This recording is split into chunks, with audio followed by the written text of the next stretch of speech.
केंद्र सरकारच्या आणि राज्य सरकारच्या योजना बघितल्या आणि एखाद्या गावाने ठरवलं की माझं गाव पूर्णपणे परिवर्तित करायचं आहे, लोक एकत्रित आले, तर निधीची कुठलीही कमतरता नाही. इतक्या वेगवेगळ्या प्रकारच्या योजना आहेत, या योजनांचं कॉन्व्हर्जन्स केलं तर गाव हे पूर्णपणे बदलू शकतं. आता नुकतंच आमच्या जयकुमार गोरेजींनी जे एक अभियान या ठिकाणी हातामध्ये घेतलं, हे अभियानही असंच होतं की ज्यामध्ये कॉन्व्हर्जन्स करून गावांना प्रेरित करून त्या गावांमध्ये एक मोठं परिवर्तन झालं पाहिजे.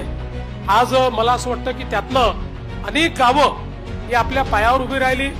गावांमध्ये वेगवेगळ्या प्रकारे जी काही कामं आहेत, स्वच्छतेची असतील, जलसंधारणाची असतील, त्या ठिकाणी शेतीची असतील, अशी अनेक कामं ही झालेली आपण त्या ठिकाणी बघितली. आणि ज्याचा मगाशी उल्लेख झाला की जलयुक्त शिवार सारखी योजना, ही योजना यशस्वी होण्याचं कारण काय आहे, तर या योजनेचा सगळ्यात मोठा जो काही गाभा होता तो लोकसहभाग होता.